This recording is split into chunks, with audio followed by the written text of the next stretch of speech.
2600 एकड़ में अकेडमी है वो। पूरी अकेडमी में संत रामपाल जी महाराज की दया से मेरे बेटे के पोस्टर लगे हुए थे।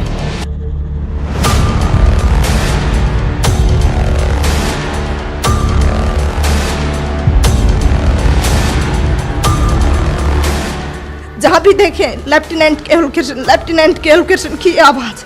सर पूछो मत, मेरे भगत जी वहां पे रोने लग गए। ये मालिक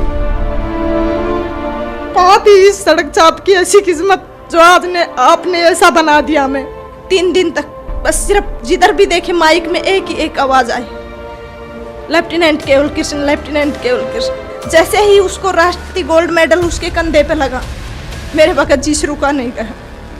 वो 2500 बंदों में इतनी जोर जोर से रोने लग गए कि मालिक, हमने लोगों ने तो आत्महत्या करने की सोच ली थी, क्या किस्मत बना दिया आपने। नमस्कार बहन जी। सत साहेब जी। क्या नाम है बहन जी आपका? जी मेरा नाम रामकला है, दुगेड़ा गांव, तहसील भैरोड, डिस्ट्रिक्ट अलवर, राजस्थान। संत रामपाल जी महाराज की शरण में आने से पहले आप क्या भक्ति साधना करते थे? जी मैं तो दुर्गा माँ की पूजा करती थी। मेरे हस्बैंड मेहंदीपुर, सालासर, श्याम जी के और ये जो सावन में कावड़ वगैरह लेके आते हैं, ये सब लेके आते थे। सुबह 4 बजे उठते, बच्चों को उठाते और फिर वो मंदिर में शिव पे जल चढ़ा के आते थे। बहन जी, जैसा कि आपने बताया कि आप दुर्गा देवी की पूजा करते थे तथा आपके पति सालासर जाते थे तथा विभिन्न मंदिरों में जाते थे, तो इन सभी भक्ति साधनाओं को करते करते आपको क्या लाभ प्राप्त हुए? सर उससे मुझे कोई लाभ नहीं हुआ सिवा हानि के।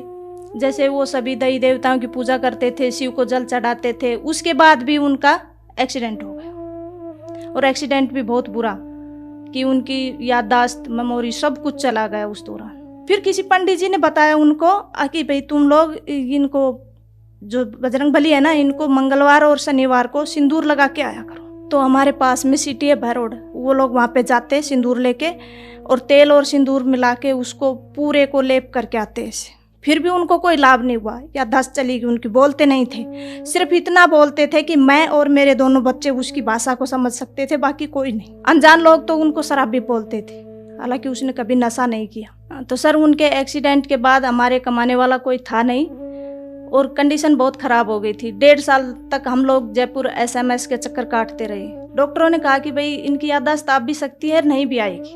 हमने कहा चलो छोड़, भगवान जो करता है जो अच्छा ही करता है। फिर क्या हुआ कि हालत इतनी ख़राब हो गई, जो भी थोड़ा बहुत पैसा था हमारे पास, ज़मीन जायदाद है नहीं, वो उनकी बीमारी में लग गई। बच्चों को पढ़ाने के लिए हमारे पास कुछ था नहीं, सरकारी स्कूल में बच्चे जाते थे। हमें एक तरह से सड़क पर आ गए थे, हमारे पास खाने पीने के लिए कुछ भी नहीं था। जैसे तैसे करके हम लोग अपना काम चलाते थे। बहुत बुरी कंडीशन हो गई थी, किसी से उधार मांगते कोई देता भी नहीं था। सब लोग बोलते थे कहाँ से देगा, ये तो पागल हो गया, मेंटल हो गया। और हकीकत में मेंटल हो गया था वो, क्योंकि याददाश्त चली गई थी उनकी। डॉक्टरों ने मना कर दिया था कि नहीं बोलेगा ये। फिर उसके बाद एक पंडित ने उसको बताया कि इसको कुत्ता और खाएगा। हकीकत में ऐसा ही हुआ, कुत्ता भी खा गया उसको। तो मैं उस पंडित के पास दोबारा गई। उससे पहले मैं पंडित लोगों को नहीं मानती थी। दुर्गा को तो मैंने उसी दिन छोड़ दिया था जिस दिन उसका एक्सीडेंट हुआ था। अगर माँ होती कहीं पे, दुर्गा माँ होती, तो इनका एक्सीडेंट नहीं होता आज, और वो भी मैंने नवरात्रा कर रखे हैं उस दौरान।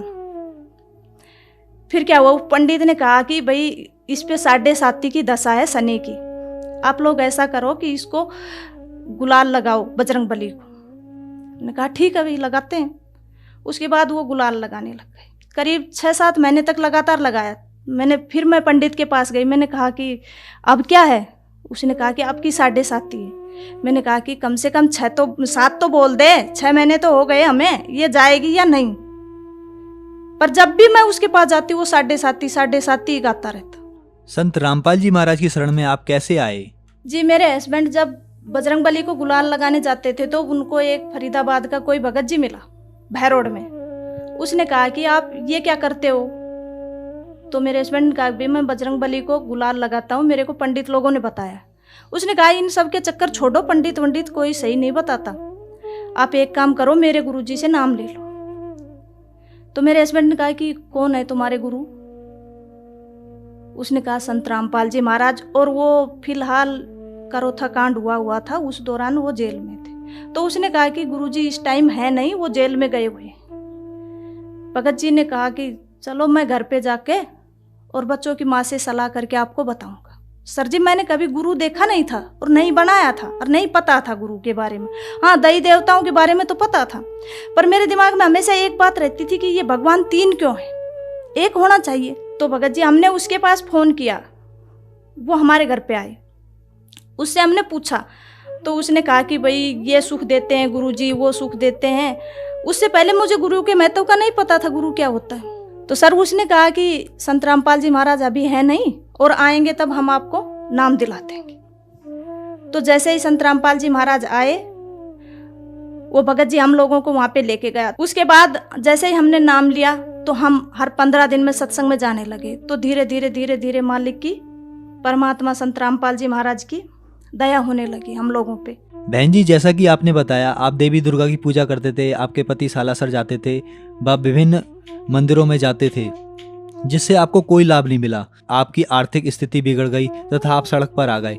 तो संत रामपाल जी महाराज की शरण में आप कैसे आए? जी, जैसे ही सर हम संत रामपाल जी महाराज की शरण में गए, उसी दिन से हम लोगों को लाभ होने शुरू हो गए। मेरे हस्बैंड का एक्सीडेंट हुआ तो हमारी जिंदगी तो नरक हो ही गई थी, पर उसके बाद जैसे ही उन्होंने संत रामपाल जी महाराज से नाम दीक्षा ली, धीरे धीरे धीरे धीरे उनकी स्थिति सुधरती आ गई। आज उनकी आवाज़ भी बिल्कुल ठीक है। संत रामपाल जी महाराज की दया से उनको कोई नहीं कह सकता कि इनका कभी एक्सीडेंट भी हुआ था, और वो ज़्यादातर भगवान के सेवा में ही रहते हैं। बच्चों को स्कॉलरशिप मिल गया, वहाँ पे बच्चों की पढ़ाई फ्री हो गई। उसके बाद बच्चों ने +2 की, +2 के बाद लड़की को स्कॉलरशिप मिल गया, उसने इंजीनियरिंग की। बेटे को अब पैसे तो हमारे पास थे नहीं, पैसे कहाँ से दे, तो हमने बैंक से लोन उठाया। मालिक की दया, संत रामपाल जी महाराज की दया से हमारा लोन तुरंत क्लियर हो गया। जैसे ही मेरे बच्चे ने, लड़के ने मेरे ने 2 साल तक बीटेक की, उसके बाद उसने NDA का फॉर्म भर दिया, उसने एग्ज़ाम दिया। एग्ज़ाम देने के बाद में संत रामपाल जी महाराज परमात्मा की इतनी दया हुई कि उसका सिलेक्शन हो गया। बाकी ऐसी किस्मत कहाँ है कि एक गरीब का बच्चा जो सड़क छाप था वो उसका NDA में सेलेक्ट हो जाए, पर वो भी संत रामपाल जी महाराज की दया थी। अच्छा, उसके बाद उसका इंटरव्यू हुआ बेंगलोर, 14 दिन चला। इंटरव्यू में वो 13 दिन क्लियर कर दिए, 14 दिन वो रह गया हल्का सा मेडिकल में। उसने वहाँ से फ़ोन किया कि माँ मैं इंटरव्यू में रह गया। मैंने कहा बेटे घर पे आ जाओ। घर आ गया। मैंने कहा कि तुम वहाँ पे जाओ, अपने परमात्मा के पास, संत रामपाल जी महाराज के पास जाओ। वो वहाँ पे गए तो मालिक ने कहा बेटा चिंता मत कर। तो उनका वो दिल्ली में मेडिकल क्लियर हो गया। फिर उसने कहा माँ अब क्या करूँ। मैंने कहा बेटा फिर जाओ परमात्मा संत रामपाल जी महाराज के पास। बच्चे ने कहा कि गुरुजी मेरा ज्वाइनिंग लेटर, क्योंकि मैं सबसे पीछे रह गया, बाकी सब बच्चे चले गए। गुरुजी ने कहा बेटा तू घर जा। वो आया वहाँ से, आते ही तीसरे दिन मालिक की दया से उसका को लेटर आ गया। भगत जी 2016 में 4 साल की उसकी ट्रेनिंग चली। उसके बाद उसने 2016 में NDA क्लियर किया और राष्ट्रपति गोल्ड मेडल। 2500 बंदों में सिर्फ एक भगत जी, मेरे भगत जी और मैं वहाँ पे गए केरला, एजीमाला। वहाँ पे जाने के बाद जैसे ही हमने देखे 2600 एकड़ में अकेडमी है वो, तो पूरी अकेडमी में संत रामपाल जी महाराज की दया से मेरे बेटे के पोस्टर लगे हुए थे। जहाँ भी देखे लेफ्टिनेंट केवल कृष्ण, लेफ्टिनेंट केवल कृष्ण की आवाज। सर पूछो मत, मेरे भगत जी वहाँ पे रोने लग गए। मालिक कहाँ थी इस सड़क चाप की ऐसी किस्मत जो आज ने आपने ऐसा बना दिया। हमें 3 दिन तक बस सिर्फ जिधर भी देखे माइक में एक ही एक आवाज आई, लेफ्टिनेंट केवल कृष्ण, लेफ्टिनेंट केवल कृष्ण। मैं और मेरे हस्बैंड बस सिर्फ और सिर्फ संत रामपाल जी महाराज को 3 दिन तक याद करके रोती रही। जैसे ही उसको राष्ट्रपति गोल्ड मेडल उसके कंधे पे लगा, मेरे भगत जी से रुका नहीं गया। वो 2500 बंदों में इतनी जोर जोर से रोने लग गए कि मालिक हमने लोगों ने तो आत्महत्या करने की सोच ली थी, क्या किस्मत बना दिया आपने। सर आज मैं मेरे गांव में सबसे ज्यादा खुश नसीब हूँ, क्योंकि मेरे साथ भगवान है, मेरे परमात्मा है। और शायद मैं ये कहूँगी कि मेरी जोड़ी छोटी पड़ गई। परमात्मा ने मुझे इतना दे दिया, उम्मीद नहीं थी, नहीं मेरी किस्मत इतनी अच्छी नहीं थी कि भगवान मुझे इतना दे देगा। मालिक की दया से एक साइकिल नहीं थी, आज बंदी छोड़ सतगुरु रामपाल जी महाराज की दया से 3-3 गाड़ियां खड़ी हैं घर में, और इतना कर्जा हो गया था कि जिसकी कोई हद नहीं। आज एक भी कर्जा नहीं है। माली ने सब कुछ क्लियर कर दिया, और हमें ये नहीं पता किस तरह और कैसे कर दिया और कब कर दिया। सर, आज हम संत रामपाल जी महाराज की दया से बहुत सुखी हैं। घर में कोई कलह नहीं है। मालिक की दया सिर्फ और सिर्फ भक्ति है। दोनों बच्चे अपनी अपनी जगह कामयाब हैं, और मालिक ने एक दया और बख्शी मेरे ऊपर कि परमात्मा की दया इतनी है संत रामपाल जी महाराज की कि बच्चे मुझे इतने होनहार और इतने मतलब समझदार और दूसरा आज्ञाकारी बच्चे दिए हैं परमात्मा ने, कि उनको मैं ये बोल दूं कि बेटे ऐसे करना है तो वैसा ही करेंगे। और मालिक का हाथ, संत रामपाल जी महाराज का हाथ उनके सर के ऊपर है। मेरे गांव में मैं सबसे ज़्यादा खुश नसीब हूँ। भगवान ने मुझे बहुत कुछ दिया है, जितना मैं कभी उम्मीद ही नहीं की थी, इतना कि शायद मेरी किस्मत ऐसी हो सकती है। पर आज मैं सीना ठोक के ये कह सकती हूँ कि मेरा से सुखी मेरे गांव में कोई नहीं। बहन जी, जैसा कि आपने बताया कि संत रामपाल जी महाराज से नाम दीक्षा लेने के बाद आपका उजड़ा हुआ परिवार संत रामपाल जी महाराज ने पुनः बसा दिया। आपके ही जैसे संसार में बहुत सारे दुखी लोग हैं, तो आप भक्त समाज को और उन दुखी लोगों को क्या संदेश देना चाहते हैं? मेरे जो अगल बगल में लोग हैं, सभी ये चैनल देखते हैं, सत्संग वगैरह देखते हैं, उनसे मैं खासकर प्रार्थना करना चाहती हूँ कि उनको तो मेरी स्थिति का, मेरी कंडीशन का अच्छे तरीके से पता है। वो भी संत रामपाल जी महाराज की शरण में आए, इन दई देवताओं के चक्कर न काटे, क्योंकि ये दई देवता कुछ नहीं दे सकते।